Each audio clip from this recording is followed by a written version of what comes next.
Hi, this is Asa, and welcome to my audio experience.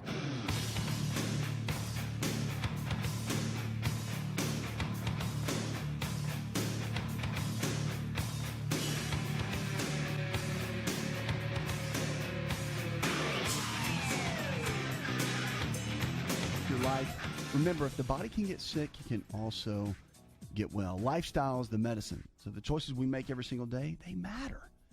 You have to make good choices. That's what it all comes down to. You want to make sure you're making good choices each day for your health. Because, whatever you're struggling with, doesn't matter if it's diabetes, heart disease, arthritis, fibromyalgia, any of those conditions has to do with the choices that you're making every day.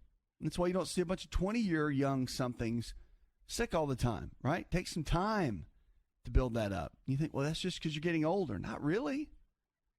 I know plenty of people that are 40s, 50s, 60s in amazing health, right?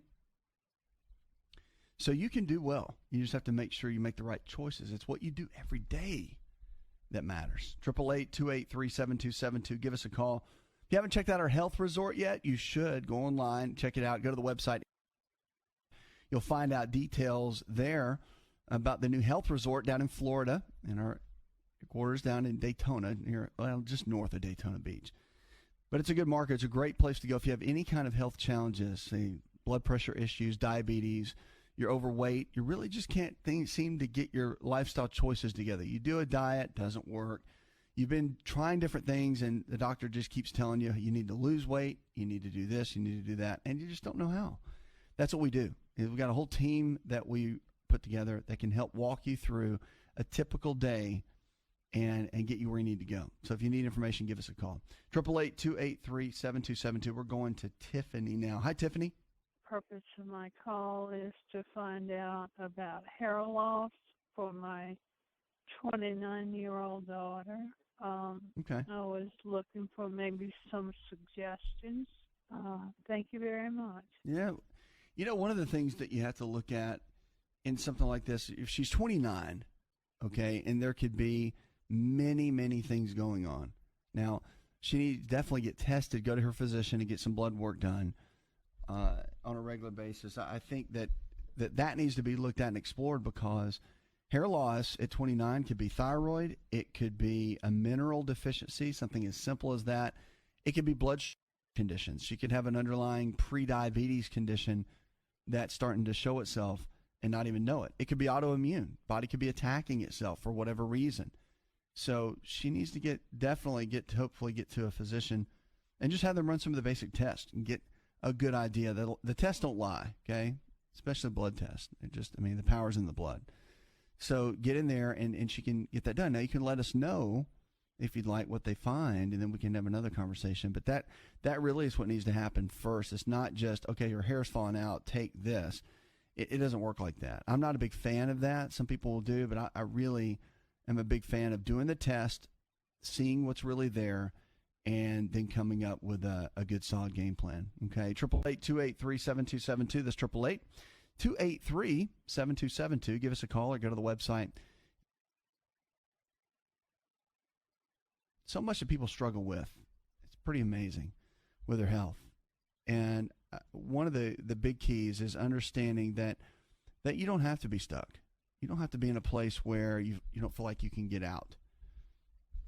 You really can. If you make new choices, doesn't matter if it's losing weight, doesn't matter if whatever you're talking about, if it's heart disease, blood pressure, cholesterol, diabetes, which we see all the time. People make better choices. You can get out of where you are many, many times. And don't forget, you can always shoot me an email and check us out on social media as well. On the website, you can jump in and be a part of all that we have going on. Dexter in Utah, he said, if I have low thyroid, what would be my main symptoms and what kind of things can I take that would help my thyroid to balance? I have trouble sleeping. I feel tired. My skin's dry, and also feel a little bit anxious. Thanks and God bless. So, yeah, it could be a couple of things. All right. If it is the thyroid, the testing will show it. The one thing when you're getting blood work done is get your T3. So here's the different test. Okay. So T3, T4, you want to get those done. But then also make sure that they test your TSH, which they probably will, but have them check for what's called TPO antibodies. The TPO antibodies are critical because they can show if there's any kind of potential autoimmune condition going on, like Hashimoto's. And that's important because if you don't catch that, and there is something going on with the thyroid along those lines, then it could be a big deal. But it could be blood sugar. I've seen it. I've seen so many people think it's thyroid, and guess what? It's blood sugar. And somebody's not completely in the diabetes realm yet, but they're close. So it has to get to a place, and that's what I was kind of challenging you to. It's got to get to a place where you know what it is. Because yeah, those symptoms seem like it, but you really got to figure that out. Because that's the key. 888-283-7272. That's 888-283-7272. Give us a call or go to the website. Let's go to Mick now. Hi, Mick. Mick, are you with us? Pneumonia, and he was treated, got out, and it's been about 2 weeks now. He's still got a little bit of residual cough, more or less. Didn't know if there's anything he could do other than going back in and having it checked, but gets a lot of phlegm. Okay. Yeah, if things are kind of lingering like that, again, when you go to your physician or have him go, I would definitely there's some basic testing to be done. But it sounds like the immune system's not building up. It sounds like the immune system is really struggling. And when you see that, you just have to say, okay, what is his body not getting? Why is his immune system down? It could be a lot of things. It could be he's not sleeping well. So you got to kind of dig in a little bit. And this is why when you call and you ask about someone else, there's a lot of details that I need to know, right? That's going on with them. So I'm just going to take some basic what ifs, could be's along those lines.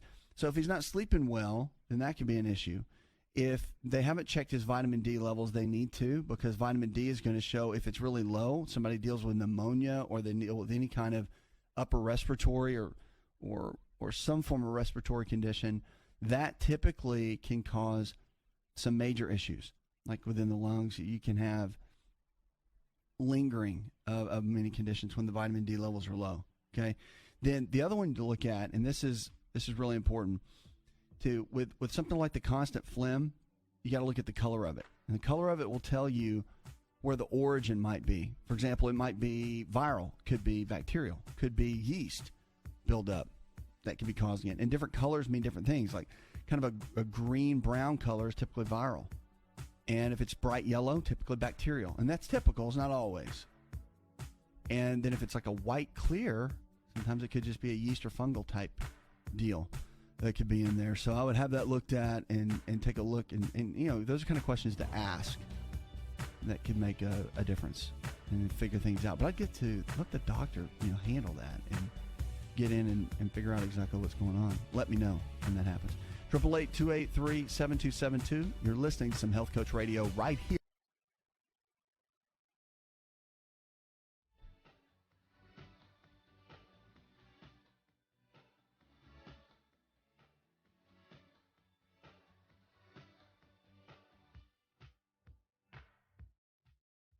Hi, it's Asa. I'm giving you a copy of my best-selling book for free to help you in your health journey today. I'll pay for the book. All you do is just cover the small shipping and handling costs. Go to asarx.com and get your free book today.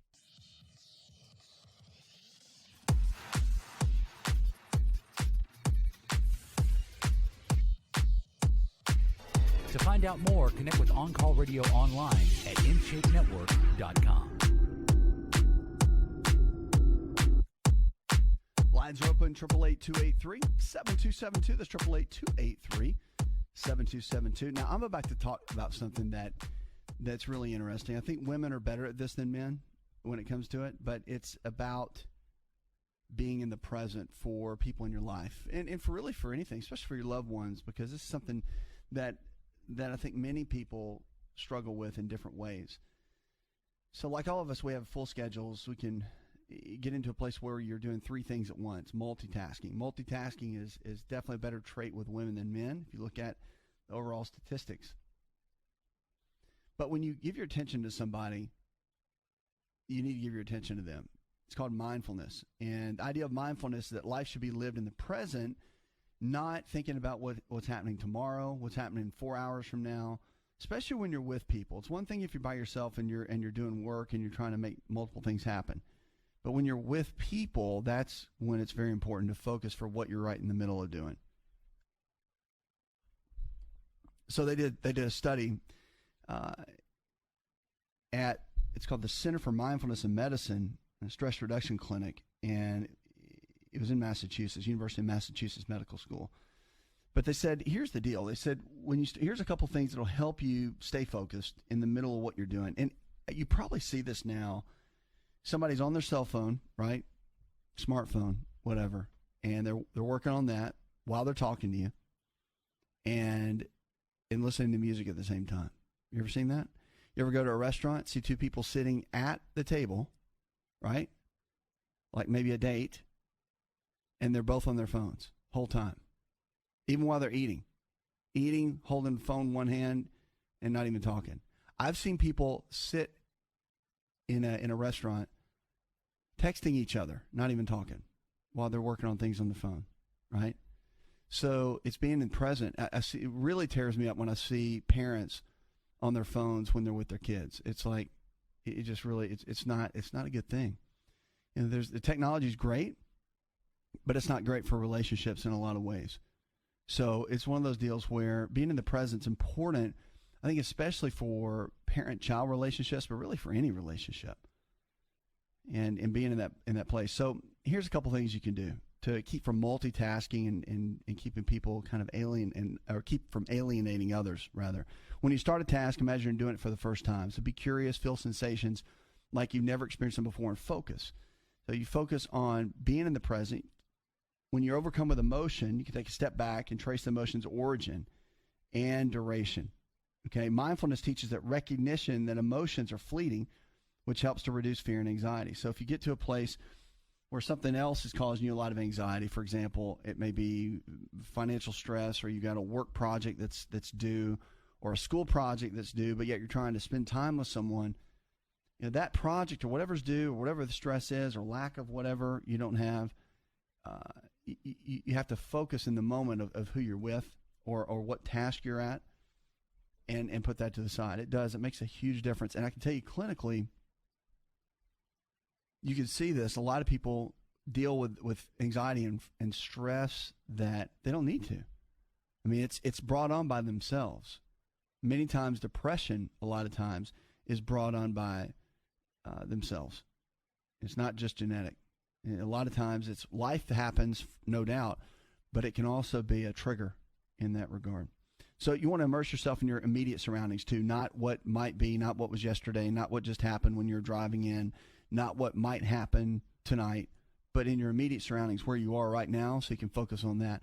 And that'll help. So just a couple little things that can really help bring everything more into perspective is a big key, because being in the present for people in general, those you care about, those you work with, whatever it might be, makes a big difference. And it makes a big difference not just for whatever you're accomplishing in that relationship, but it makes a big difference to the other person, to the person feeling special, for them knowing that you're focused on them.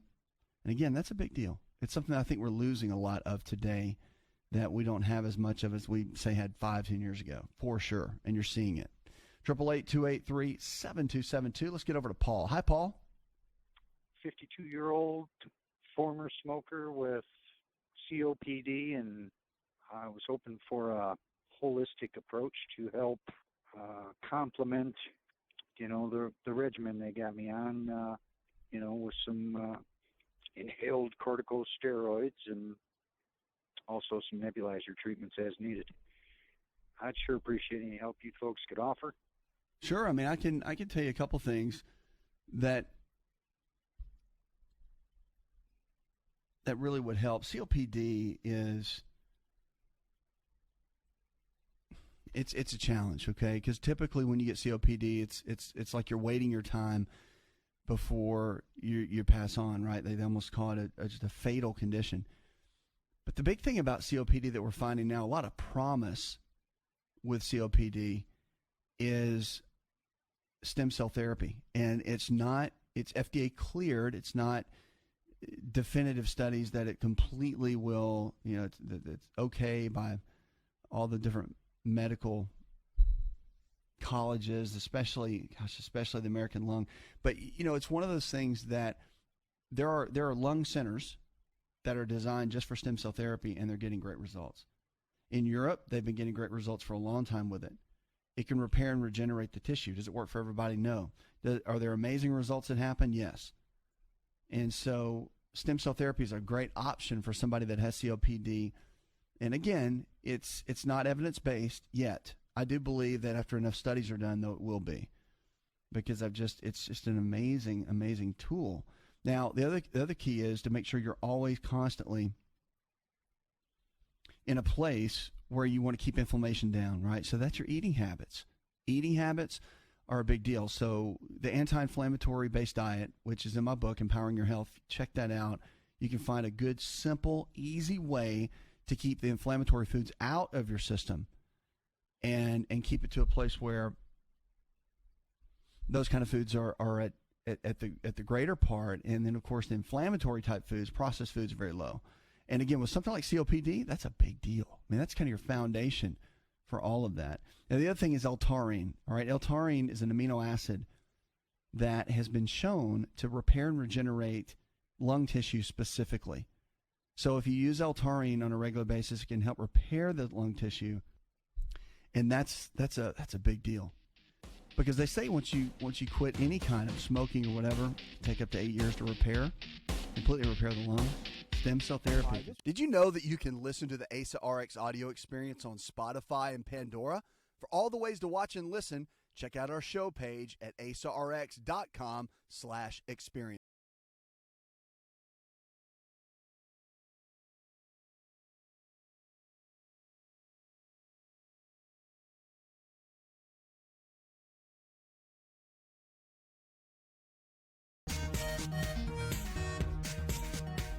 Lines are open, 888-283-7272. That's 888-283-7272. What are you struggling with? Let's talk about it. Your health, your life.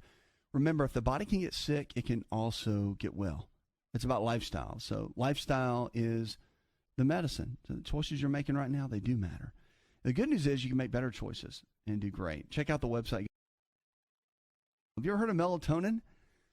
All right, so melatonin is something that people take when they can't sleep. So if you walk down any vitamin aisle, you're going to see all kinds of sleep aids. Melatonin has been around for a long time. They say that American U.S. consumers will spend more than $437 million on melatonin supplements in 2017, which is up from $159 million in 2010. So there's a Nutrition Business Journal that gives us those stats. More than 3 million adults and 500,000 children take it. And what it does, I mean, if you have a hard time sleeping, melatonin is part of the serotonin pathway. So serotonin, if you ever heard of that, that's a big brain chemical that helps with depression. And so if taken at the right time, it can help induce, melatonin can help induce you into a deeper stage of sleep. So Australian experts called the increase in use among children alarming. And I would say that too. Because as a child, you should be able to, I don't remember having a hard time sleeping as a kid, ever. Like you just go all day long and you collapse. So a lot of people take it right before they go to bed as if it were a sleeping type pill. And Dr. Michael Bruce, who's a California-based clinical psychologist, specializes in sleep disorders, says it's not that simple. It works that way for some, but not for others. It was discovered in 1958, by the way. So it's a potent hormone naturally produced to regulate our circadian rhythm, and light is the switch that controls it. One of the big keys about sleeping is at nighttime, if you really want to get into a good sleep pattern, you want to cut all the lights down. That's a big one. You maybe just leave a lamp light on. You really want the lights to be down, because the brighter the light is, the more it's going to keep the pineal gland, which is the skull gland in the brain, fired up. The more it's fired up, the less you're going to sleep. So it's a big deal.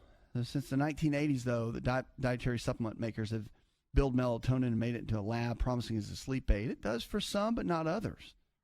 So there's been enough studies done on that. But melatonin does work for jet lag. It works from eastward travel, and they recommend taking about 0.5 milligrams of melatonin. And here's the thing. See, it comes in big milligram dosages. So some people are taking like 6 milligrams at a time. It's too much because your body produces it still, and you don't want to take enough to where it's going to shut down your own production. So 0.5 milligrams 90 minutes before bedtime in the place that you're going to. After a weekend of staying up late, you could do about they say about 0.3 milligrams is a good way to look into that. So the higher milligram dosages doesn't mean it's going to work better. Matter of fact, it can do the exact opposite. But we know that for the most part, long-term usage, if it's in small amounts, especially over the age of 40, can be done pretty well. The issue is for kids. That's the challenge. Whenever something happens, so here's the deal. As you age, melatonin levels go down. So for somebody that's 45, 50, 55, and they're starting to have issues sleeping, first of all, 9 times out of 10 when you can't sleep, it's a magnesium deficiency. So by taking magnesium before bedtime, you may find that does the trick because we're so heavily deficient in magnesium, and that relaxes all the cells in the body and relaxes our system, our nervous system. That's what causes us to sleep well. So that's one thing. But the other piece of it that's really interesting to see with melatonin is that after about the age of 40, we start decreasing the production naturally that we make. And melatonin is important for increasing growth hormone levels in the body. It's just vital for so many different aspects to be hit on. So that's one of the big keys you have to look at in something like this, is to make sure you get everything you need and not using too much of it. Now, melatonin, again, clinically, it's used extremely beneficial for people with sleep issues, but it doesn't work for everyone every time. You just want to keep low dosages. I'm not a big fan of the high dosages at all. You got to maintain exactly what's going on in your own body system and still allow it to produce what it needs to. 888-283-7272. That's 888-283-7272. Give us a call or go to the website.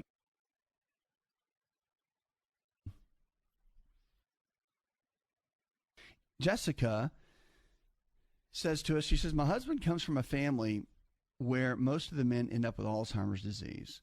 And I know there's foods and different lifestyle methods that you can use. What can you do?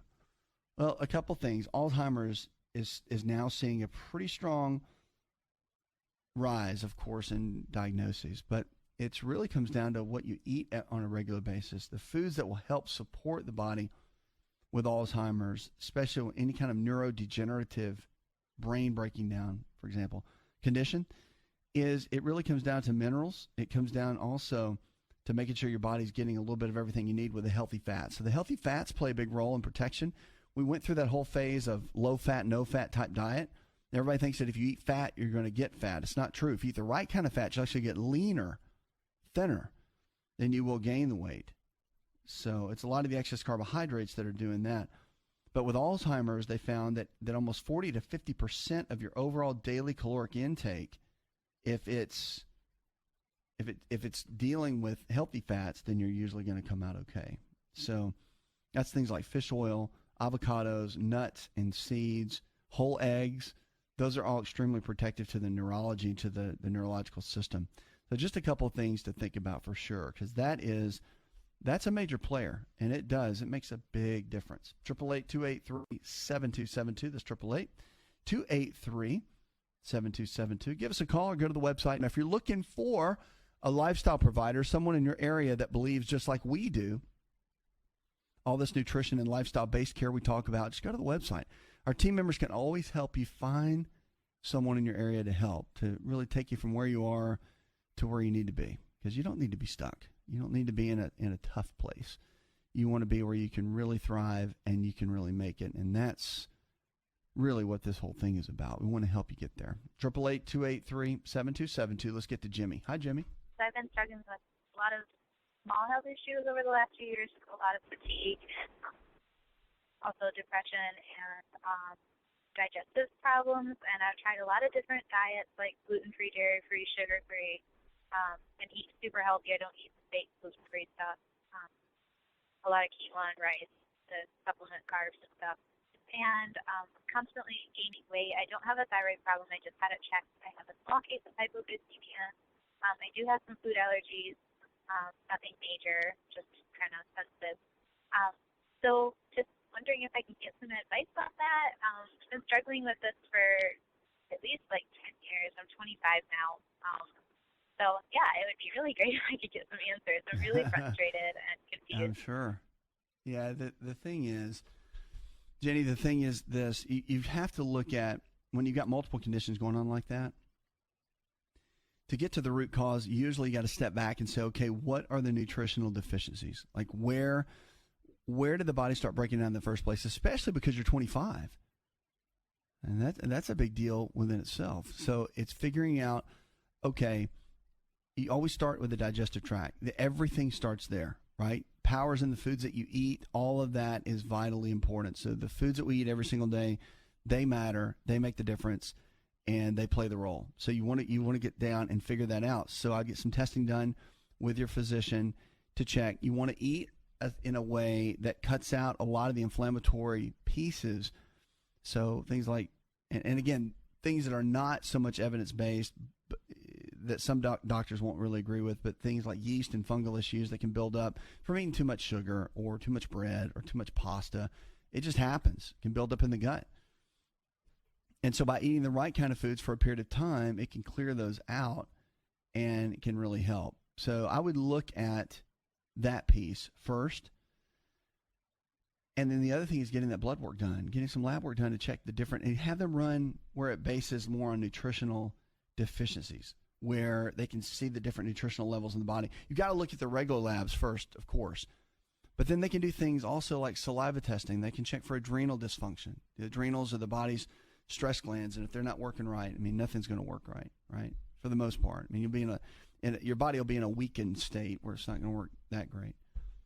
But I would also, overall, even things like stool samples, things that nobody would really think to check, I would get all that done so they can take a look and get a good comprehensive approach to where you really are. Because that's a lot of different things and variables. And usually once you do all those tests, it's like connecting the dots. And a great clinician can get in there and go, okay, well, this is affecting this. And they really understand the physiology. They'll get all that. They can tie it together and put it together, and it can make a difference.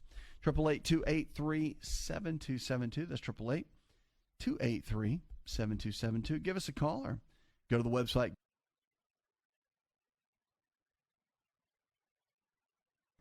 And we're here for you each and every day. Kelly in Arkansas, I'm obese, she says, type 2 diabetic, and have recurring kidney stones. So what can I do? All right, so for the kidney stones, a couple things. If you have them over and over and over again, it's a little bit of a key. Something might be going on, right? So there's an acid called oxalic acid. And the oxalic acid is found in dark leafy greens, especially like spinach. And if you have a hard time breaking down oxalic acid, if you eat a lot of spinach, a lot of dark greens, then your body's going to struggle to break that down. That's how a lot of the kidney stones can form. They calcify. So if you have low vitamin D, high calcium, and eat a lot of oxalate-based foods, you can make those stones. Okay? So you might want to check into your diet just a little bit. We'll be right back.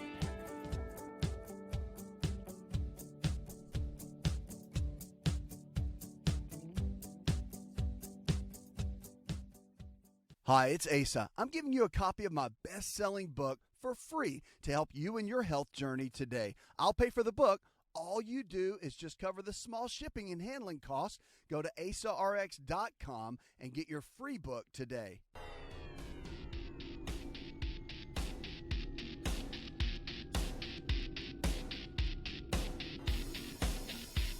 Connect with On Call Radio and watch On Call TV at InShapeNetwork.com. If you haven't found a lifestyle provider, someone in your area that believes same way we do, all this nutrition and lifestyle-based care that we talk about, you can easily find someone to take you. We got a team member that can easily help. Just give us a call, 888-283-7272. So lowering blood pressure is a big deal. It's one of those topics that affects many, many Americans and those around the world. But there's a really cool alternative type treatment that might even be in your local gym that can help outside of the exercise equipment and the cardio equipment. But there's a great system called a sauna. and you probably walk right by it, see it, and don't really get into it that much. But studies showing more than 1,600 middle-aged men in Finland said researchers found that those who took sauna baths 4 to 7 times a week cut their risk of high blood pressure in half compared to once-a-week sauna bathers. So sauna bathing may decrease systemic blood pressure through different biological mechanisms. And a professor at the University of Eastern Finland said in the sauna, your body temperature rises, widening the blood vessels. And over time, this appears to improve the function of the inside layer of the blood vessels. The researchers explained sauna baths also remove fluid from the body through sweating, and it relaxes the body and mind, the researchers added. So the research team used the data from follow-up on the men over age 22 during that time and found that it was about a 46% drop, so almost half overall. So think about that. Think about adding in sauna. I really like the red light saunas. They're great.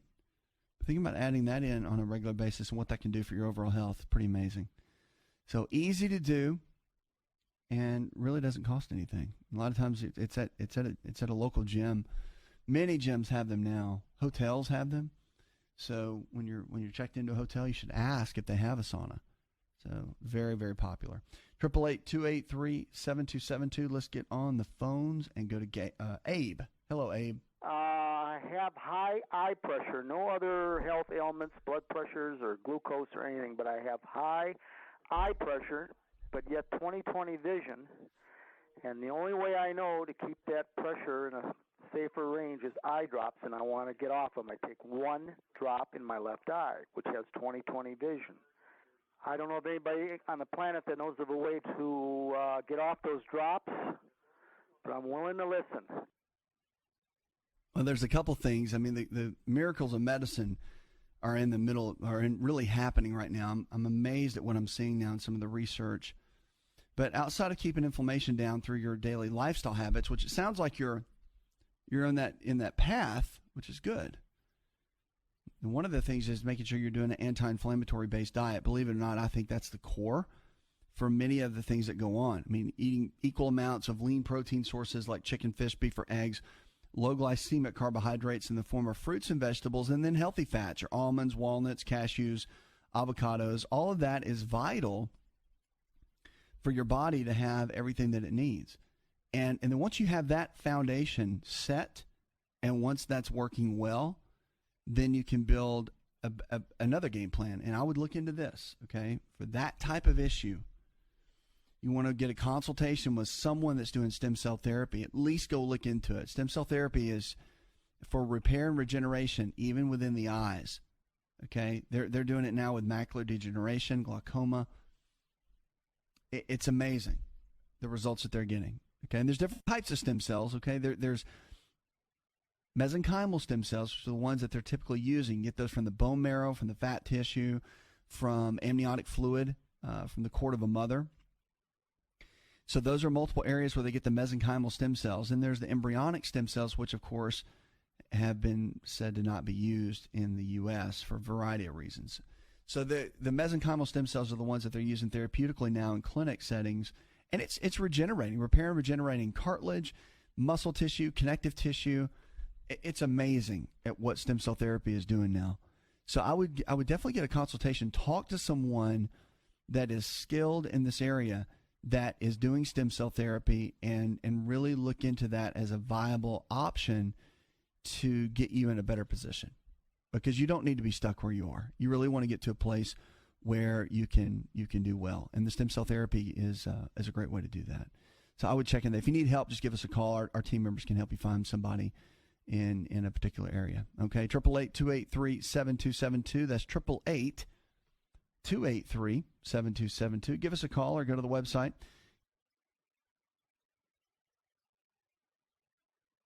We're here for you each and every day to take you from where you are to where you need to be. Lifestyle is the medicine. So the choices we make every single day, they matter. They really do. You don't have to be stuck where you are. We want to see you do well, that's for sure. Our lifestyle providers can help, so make sure to give us a call. Chandra in North Carolina says, I have a wound that's not healing in my left foot, middle toe. The scab grows from about the size end of a cigarette to the size of a quarter. It kind of goes back and forth. I went to see the doctor. He said to soak it in Epsom salts, but it's still not healing. I went to a vascular surgeon, more tests done, and they said that circulation's the issue. I'm 73 and had a stroke when I was 56 on my left side. Don't smoke. What can I do? All right, so if it is a circulation issue, variety of things you can look at. For circulation, there is, especially when vessels are involved at any level, there's a root, and it's actually a leaf off of a root called rutin, R-U-T-I-N. Many studies have been done on this. Harvard has done some massive studies on it to find that it's an invaluable in wound healing. Comfrey is another natural ingredient that you can use, and they make it in supplement form, paste, liquids. But Comfrey is really great for wound healing in that regard as well. But you definitely need to have a good set of physicians or providers that are helping you walk through that. Puts another hour in the charts. I want to thank our producer, John Garrison, our engineer, and the rest of the team. Go tell one person something you learned on the show. Together, we can transform the health of our friends, our families, and our communities. You're listening to the show that helps you get well, stay well, and live well, where we're diagnosing hope one person at a time. Did you know you could listen to the Asa Rx audio experience on Spotify and Pandora? For all the ways to watch and listen, check out our show page at asarx.com/experience. Hi, it's Asa. I'm giving you a copy of my best-selling book for free to help you in your health journey today. I'll pay for the book. All you do is just cover the small shipping and handling costs. Go to asarx.com and get your free book today. This episode is over, but check episode notes for links to products and services you've heard about on this episode. Thanks for listening and subscribing. Please share the Asa Rx audio experience with others and stay in touch by giving us your comment or review.